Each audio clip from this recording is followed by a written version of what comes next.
Salut tout le monde, j'espère que vous allez bien. Donc aujourd'hui on se retrouve pour la bande-annonce de la suite de Winnie the Pooh Blood and Honey.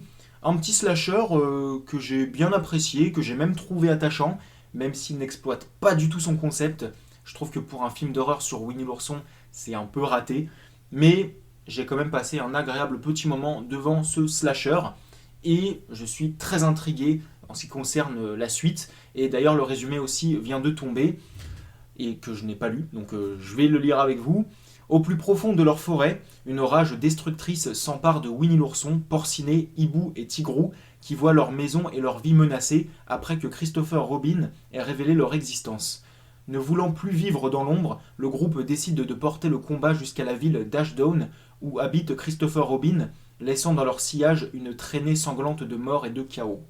Winnie et ses amis sauvages montreront à tout le monde qu'ils sont plus dangereux, plus forts et plus intelligents qu'on ne pourrait l'imaginer et prendront leur revanche sur Christopher Robin une fois pour toutes.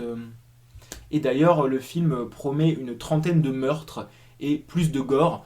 Alors, ça me plaît bien, mais j'espère quand même qu'on aura une ambiance particulière, puisqu'il s'agit quand même d'antagonistes hybrides, mi-humains, mi-animaux. Donc j'aimerais garder quand même cette ambiance particulière qu'il avait dans le premier film. Donc on verra bien. En tout cas, je suis très intrigué. Let's begin.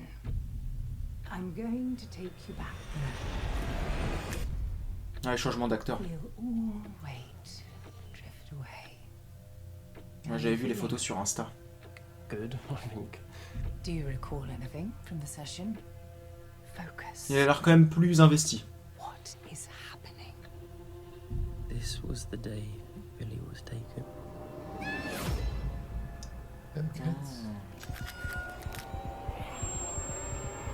Ah, les maquillages sont meilleurs. Ça se voit qu'il y a eu plus de budget.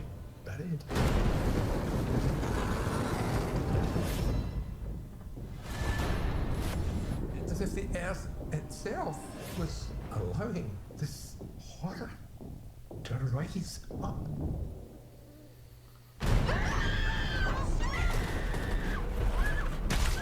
There's someone setting similarities to the Hundred Acre Massacre. It's not safe. There have been loads of murders leading to Ashdown. Tell me everything. Oh, j'adore. Ça va être fun. I knew this day would come.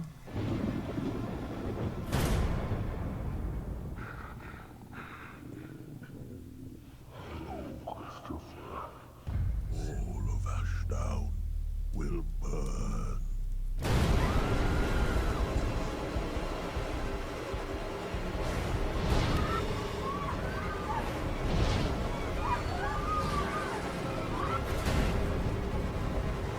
Oh, j'adore.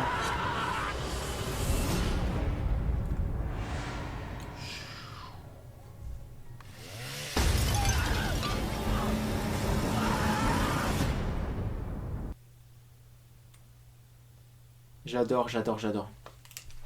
Ah bah écoutez, moi je valide. Un bon slasher généreux en meurtre, en hémoglobine, et en plus avec des antagonistes avec de super looks comme ça, bah, ça me va. Donc on voit bien qu'il y a eu un budget plus conséquent, qu'il y a eu un changement d'acteur aussi. Sur le plan tragique en tout cas, là-dessus, l'acteur a l'air meilleur que le précédent, parce que j'avais pas trop aimé son jeu, enfin j'avais pas aimé du tout même.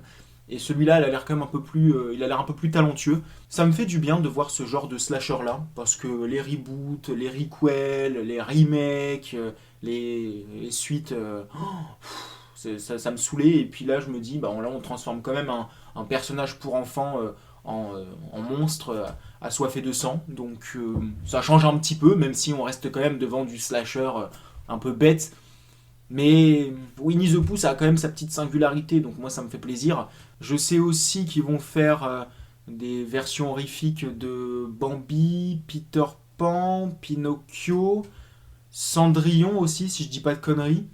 Donc moi je trouve ça plutôt intéressant, assez amusant.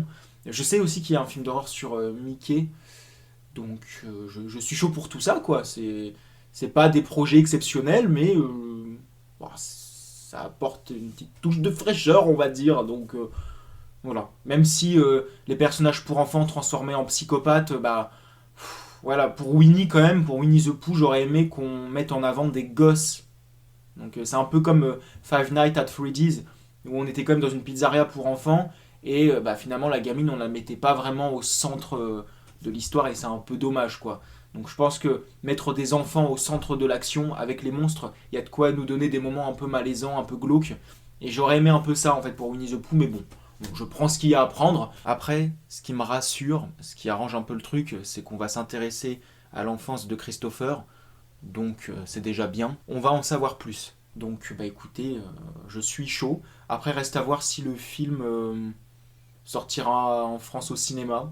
Parce que le premier, je me rappelle que dans les Kinépolis, il était passé le temps d'une nuit. C'était au mois de mars. Et puis après, on a eu le Blu-ray et le DVD et le 4K chez ESC. Donc est-ce que cette fois-ci pour le 2, il aura un peu plus de temps en salle? Est-ce qu'il va durer un peu plus longtemps? À voir. Bon, en tout cas, qu'il sorte au cinéma ou pas, à partir du moment où il y a une sortie Blu-ray, ça me va. Bon, je suis chaud, la bande-annonce m'a donné envie. Je suis chaud de ouf. Donc dites-moi ce que vous en avez pensé. Donc voilà, après l'histoire c'est simple, mais à partir du moment où c'est fun, que c'est rythmé, que c'est gore, que les méchants envoient du lourd dans leurs prestations, dans leur charisme et dans leur façon de faire, dans leur côté malin, etc. Ça me va. Moi de toute façon là tout ce que j'attends c'est un slasher simple et fun, vu que le premier film partait sur les terres du slasher basique au lieu d'autre chose. Donc j'attends à peu près ça dans le deuxième film en plus généreux. Voilà. Donc je vous remercie d'avoir accordé du temps à ma vidéo et puis on se retrouve bientôt. Salut!